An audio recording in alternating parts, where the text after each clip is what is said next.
सरस्वत्यै नमो नमः। वेदांगो वेदांतो विद्यास्थाने एव च। जय जय देवी चराचर सारे कुचयुग शोभित मुक्ताहारे। बिना पुस्तक रंजित हस्ते भगवती भारती देवी नमस्ते। नमस्कार, আমি ষষ্ঠ শ্রেণীর ছাত্র অর্ঘ্য মণ্ডল। আজকে সংস্কৃত সপ্তাহের তৃতীয় দিন। আজকে তৃতীয় দিনে রয়েছে প্রেজেন্টেশন। আমার প্রেজেন্টেশন করতে বলা হয়েছে ষোড়শ সংস্কারের উপর। এখানে উপস্থিত সকল বিভাগীয় শিক্ষক শিক্ষিকাকে আমি জানাই প্রণাম। এছাড়াও ভাই বোনেদের জানাই আন্তরিক শ্রদ্ধা ভালোবাসা। ষোড়শ সংস্কার বলতে আমরা 16টি সংস্কারের কথা বুঝি। ষোড়শ সংস্কার হচ্ছে একটি ধর্মীয় সংস্কার, যার ধারণা ও ধরন অনুসরণ করে হিন্দুদের সমগ্র জীবনে অনুষ্ঠিত 16টি প্রধান মাঙ্গলিক অনুষ্ঠান। এই সংস্কারগুলি শুরু হয় গর্ভ অবস্থা থেকে এবং শিশুর জন্ম, মৃত্যু, বিবাহ, শিক্ষা প্রভৃতি পর্যন্ত বিস্তৃতি রয়েছে। ধর্ম নীতিশাস্ত্রগুলোতে প্রধান 10টি সংস্কারের উল্লেখ পাওয়া যায়। এছাড়াও তাদেরকে একত্রে দশবিধ সংস্কার বলে আমরা জানি। কার্যসূত্র মতে ঐচ্ছিক ও আবশ্যিক সংস্কার 12 থেকে 18টি। পরবর্তীকালে এই সংস্কার 16টি সংস্কার হিসাবে মান্যতা লাভ করে। এগুলোকেই ষোড়শ সংস্কার বলা হয়। এই ষোড়শ সংস্কারগুলি হলো গর্ভাধান, পুংসবন, সীমন্ত উন্নয়ন, জাতকর্ম, নামকরণ, নিষ্ক্রমণ, অন্নপ্রাশন, চূড়াকরণ, কর্ণভেদ, বিদ্যারম্ভ, উপনয়ন, বেদারম্ভ, কেশান্ত, ঋতুশুদ্ধি, সমাবর্তন, বিবাহ ও অন্ত্যেষ্টি। হিন্দু ধর্মের বাইরে জৈন ধর্ম ও বৌদ্ধ ধর্মের কোনো কোনো শাখা সম্প্রদায়ে এইসব আচার অনুষ্ঠানের লক্ষ্য করা যায়। ষোড়শ সংস্কারের প্রথম যে সংস্কার সেটি হচ্ছে গর্ভাধান। গর্ভাধান বলতে আমরা বুঝি এটা হচ্ছে একটি স্ত্রীর দ্বিতীয় বিবাহ স্বরূপ সংস্কার। এটি গর্ভাধান সংস্কারের প্রথম সংস্কার। গর্ভাধান সংস্কারে স্ত্রীর প্রথম রজদর্শনের ফলে যে 16 দিনের মধ্যে স্বামী পবিত্র হয়ে সন্ধ্যায় সূর্যার্ঘ্য প্রদান করার পর বহিস্থাপনের দ্বারা স্ত্রীকে শোধন করে সন্তান উৎপাদনার্থে গ্রহণ করে। এইভাবে গর্ভাধান অনুষ্ঠান পালন করা হয়ে থাকে। পরবর্তী সংস্কার হচ্ছে পুংসবন। পুংসবন কথার অর্থ হচ্ছে ভ্রূণকে দ্রুত বা পুরুষকে মহিলা সমস্যার সৃষ্টি করা। এই হিন্দু ধর্মের প্রাচীন গ্রন্থে ষোড়শ সংস্কারের দ্বিতীয় সংস্কার। উত্তরণের আচারটি গর্ভাবস্থার তৃতীয় বা চতুর্থ মাসে উদযাপিত হয়।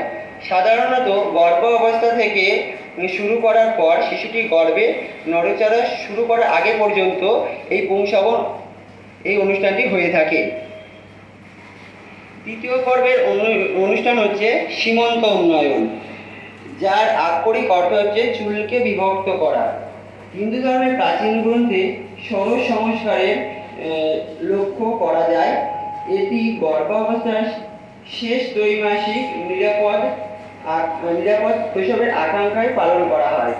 এটি পশ্চিমবঙ্গে এছাড়াও আসাম ও ভারতে সাতবক্ষণ অনুষ্ঠান নামে পরিচিত হয়ে থাকে।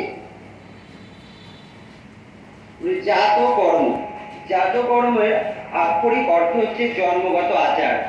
হিন্দু ধর্মের অন্যতম প্রধান সংস্কার। একটি শিশুর জন্মগ্রহণ থেকে পালন করা হয়। নাভিচ্ছেদন, এছাড়াও শিশু স্নান। যখন সন্তানের জন্ম হয় তখন প্রথম ধাত্রী আদি স্ত্রীলোক সন্তানের শরীরকে জরায়ু থেকে আলাদা করে থাকেন। এছাড়াও মুখ, নাসিকা, কর্ণ, চক্ষুরাদি হইতেও শীঘ্র মালিন্য দূর করে থাকেন।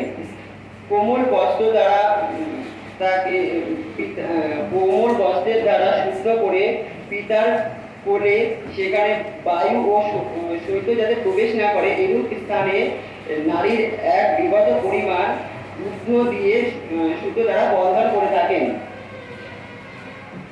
বিগত পরিমাণ বাদ দিয়ে ঊর্ধ্ব দিয়ে শুদ্ধ দ্বারা বন্ধন করে থাকেন। বন্ধনের উপর হইতে নারীর ছেদন ঈদশুষ্ণ জলকে স্নান করিয়ে শুদ্ধ বসনে মুছিয়ে নতুন শুদ্ধ বস্ত্র পরিধান করে। এরপর পিতার জল যষ্টি মধু ঘৃত দ্বারা সন্তানের জিহ্বা স্পর্শ করান।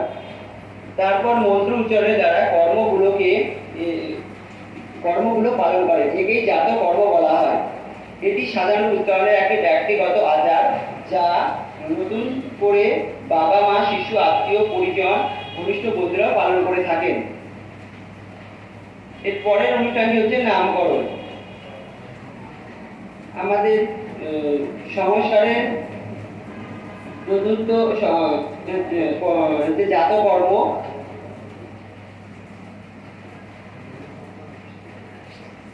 নামকরণ হিন্দু ধর্মে শিশুর নাম রাখার একটি সংস্কার রয়েছে।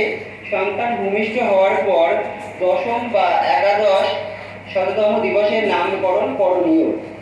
এই সংস্কারের দিন শিশুকে স্নান করানো হয় এবং নতুন পোশাক পরানো হয়ে থাকে। পিতা মাতার দ্বারা নির্বাচিত তাদের আনুষ্ঠানিক পর্বের দ্বারা নাম ঘোষণা করা হয়। বেশিরভাগ সময় এই অনুষ্ঠানটি অন্নপ্রাশনের দিনে একসাথে করা হয়ে থাকে। এর পরবর্তী অনুষ্ঠান হচ্ছে নিষ্ক্রমণ।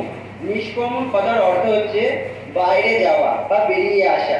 এই উত্তরণের অনুষ্ঠানে বাবা মা শিশুকে নিয়ে বাইরে যান এবং আনুষ্ঠানিকভাবে শিশুটি প্রথমবারের মতো বাইরের পরিবেশের সাথে পরিচিত হয়। এটি সাধারণত জন্মের পর চতুর্থ মাসে পালন করা হয়ে থাকে। এই আচার উপলক্ষে নবজাতককে বাইরে নিয়ে যাওয়া হয় এবং সূর্যোদয় সূর্যাস্ত বা সূর্য দেখানো হয়ে থাকে। কিছু পরিবার শিশুটিকে প্রথমবার মন্দিরেও নিয়ে যায়। উত্তরণের আচারে শিশুকে স্নান করানো, তাকে নতুন পোশাক পরানো ইত্যাদি বিষয়গুলো দেখানো হয়ে থাকে। শিশুর ভ্রমণে মা এবং বাবা উভয়ই, এছাড়াও তার সাথে ভাই বোন সেই অনুষ্ঠানের সাথে প্রিয়জন থাকে। অন্নপ্রাশন। অন্নপ্রাশন হচ্ছে হিন্দু ধর্মীয় শুদ্ধিজনক সংস্কারের একটি অন্যতম বিশেষ সংস্কার। পুত্রের ষষ্ঠ মাসে এবং কন্যার পঞ্চম বা অষ্টম মাসে পূজাতে মাঙ্গলিক অনুষ্ঠানের দ্বারা অন্ন ভোজনের নামই হচ্ছে অন্নপ্রাশন। বৈদিক হিন্দু সংস্কৃতিতে অন্নপ্রাশন না হওয়া পর্যন্ত শিশুকে অন্ন গ্রহণ করতে দেওয়া হয় না। আত্মীয়ের আশীর্বাদ, সহযোগে সাধ্যমাফিক উপহার সামগ্রী প্রদান করার মাধ্যমে এই অনুষ্ঠানটি পালন করা হয়ে থাকে। পশ্চিমবঙ্গ, বাংলাদেশ প্রভৃতি জায়গায় মুখে ভাত, কেরালায় চোরেনু, হিমাচল প্রদেশে ভাত ফুলাই এবং নেপালে কাশনীয় ইত্যাদি নামেও পরিচিত। পরবর্তী অনুষ্ঠান হচ্ছে চূড়াকরণ। চূড়াকরণ শিশুর প্রথম চুল কাটার আনুষ্ঠানিক এক পর্ব। এই সংস্কারটি প্রথম বছরের শেষে বা তৃতীয় বছরের মেয়াদ শেষ হওয়ার আগে সংগঠিত হয়ে থাকে। এই দিন মা কখনো কখনো তার বিয়ের শাড়িও পরিধান করে থাকেন। বাবার সাথে শিশুর চুল এবং নখ কাটা হয়। উত্তরণের এই আচরণের তাৎপর্য হল শিশুর স্বাস্থ্যবিধি এবং পরিচ্ছন্নতার জন্য। আচরণ পবিত্রতার উত্তর হিসাবেও দেখানো হয়ে থাকে। এই সাধারণত অনুষ্ঠানগুলি প্রথম অন্নপ্রাশনের দিনেও হয়, তবে তৃতীয় বা সপ্তম বছরের আগে এই অনুষ্ঠানগুলো করা আবশ্যক। পরবর্তী অনুষ্ঠান হচ্ছে কর্ণভেদ। কর্ণভেদের আক্ষরিক অর্থ হল কান ভেদ করা বা কানে ছিদ্র করা। এটি একটি ছোটখাটো একটি ঐচ্ছিক অনুষ্ঠান, যেখানে আচরণ অনুষ্ঠানের দ্বারা প্রাথমিকভাবে শরীরের অলঙ্কার এবং শিশুর সামাজিককরণ প্রক্রিয়া। সংস্কৃতির উদ্ভবে এই একটি অংশ ছিদ্র সাধারণ পরিষ্কার সোনার সুতো বা রূপোর চুল দিয়ে করা হয়ে থাকে। এই সংস্কারটি বেশিরভাগ মেয়ে শিশুদের পালন করতে দেখা যায়। অনেক সময় কানের সাথে নাকের ছিদ্র করা হয়ে থাকে এই অনুষ্ঠানের মধ্যে দিয়ে। পরবর্তী অনুষ্ঠান হচ্ছে বিদ্যারম্ভ। বিদ্যারম্ভ একটি হিন্দু ঐতিহ্য, যেখানে শিশু বা বাচ্চাদের প্রথম অক্ষর বা বর্ণ পরিচয় কি সেই সব বিষয়ে তার সাথে পরিচয় করানো হয়। এই অনুষ্ঠানটি বাচ্চাদের 2 থেকে 5 বছরের মধ্যে সঞ্চালিত হয়ে থাকে। একটু দ্রুত বলো, হ্যাঁ, মানে অনেকগুলো সংস্কার তো যতটা সম্ভব তোমার সময় এগোচ্ছে, ছোটের সময় শিশুকে যতটা সম্ভব একটু দ্রুত। পরবর্তী অনুষ্ঠান হচ্ছে উপনয়ন। উপনয়ন একটি সনাতন ধর্মাবলম্বীদের বৈদিক ও শাস্ত্রীয় অনুষ্ঠান। এই অনুষ্ঠানের মাধ্যমে বৈদিক উপনয়ন সনাতন ধর্মাবলম্বী বালকদের বৈদিক উচ্চশিক্ষা একটি গুরুত্বপূর্ণ সংস্কার অনুষ্ঠান। সনাতন ধর্মীয় ব্রাহ্মণ, ক্ষত্রিয় ও বৈশ্য এই উপনয়নের ন্যূনতম যোগ্য। এই অনুষ্ঠানগুলি 7 বছর, 13 বছর বা 17 বছরের সময়সীমার মধ্যে করা হয়ে থাকে। উপনয়নকালে বালকদের বৈদিক মন্ত্রোপদেশ শিক্ষা দেওয়া হয়। বাঙালি হিন্দু সমাজেও উপনয়ন সংস্কার শুধু ব্রাহ্মণদের ক্ষেত্রে লক্ষ্য করা যায়। শূদ্র সংস্কার ও আগম জ্ঞান সম্পন্ন হলেও দ্বিজ হতে পারে। এইভাবে এই অনুষ্ঠানটি পালন করা হয়ে থাকে। পরবর্তী অনুষ্ঠান হচ্ছে বেদারম্ভ। বেদারম্ভ হলো উচ্চারণের আচার, যা গুরুকুল বা পাঠশালায় বেদ ও উপনিষদ শেখার মাধ্যমে হয়ে থাকে। এটি একটি অগ্নি আচার, যেখানে শিক্ষক এবং ছাত্র একসাথে বসে দীক্ষা স্তোত্র বা আবৃত্তি করে এবং ছাত্র তাকে অনুসরণ করে। এই আচরণ পুরনো পাঠ্যগুলিতে অনুপস্থিত। এই অনুষ্ঠানটি স্কুলে গৃহীত হওয়ার মধ্যে স্বীকৃতি দেয়। বেদ অধ্যয়নের প্রকৃতি সূচনা যখন ছাত্র সেই পাঠগুলি লেখার জন্য প্রস্তুত হয়, তখন এই অনুষ্ঠানটি দেখা যায়। এরপর আছে ঋতুশুদ্ধি। ঋতুশুদ্ধি, যাকে ঋতুকাল সংস্কার বলা হয়, মেয়েদের এই অনুষ্ঠান ঋতুস্রাব নামেও পরিচিত। মেয়েদের জীবনে এই মায়ের ফলকে তার পরিবার এবং বন্ধু বান্ধবরা উপহার দিয়ে এই অনুষ্ঠানটি পালন করে থাকেন। পরবর্তী অনুষ্ঠানটি সমাবর্তন। পাঠ শেষ করে শিক্ষা প্রতিষ্ঠান বা গ্রুপ থেকে নিজেকে ফিরে আসার যে অনুষ্ঠান, তার নাম হচ্ছে সমাবর্তন। এই অনুষ্ঠানে শিক্ষক মহাশয় তার ছাত্র বা ছাত্রীকে অনেক উপদেশ দিয়ে থাকেন। বিবাহ। বিবাহ হলো সংস্কারগুলির মধ্যে একটি অন্যতম সংস্কার। বিবাহের আচার অনুষ্ঠান সমাপ্তির পরে উদ্যান অনুষ্ঠানের পর্যন্ত প্রসারিত হয়। এগুলি সাধারণত রঙিন হয় এবং উদযাপনগুলি বেশ প্রসারিত হতে পারে। হিন্দু বিবাহের আচার ও প্রক্রিয়া ভিন্ন হতে পারে, তথাপি বিবাহে প্রচলিত কয়েকটি মূল আচার হলো কন্যাদান, তারপরে হচ্ছে পানি গ্রহণ, সপ্তপদী ইত্যাদি।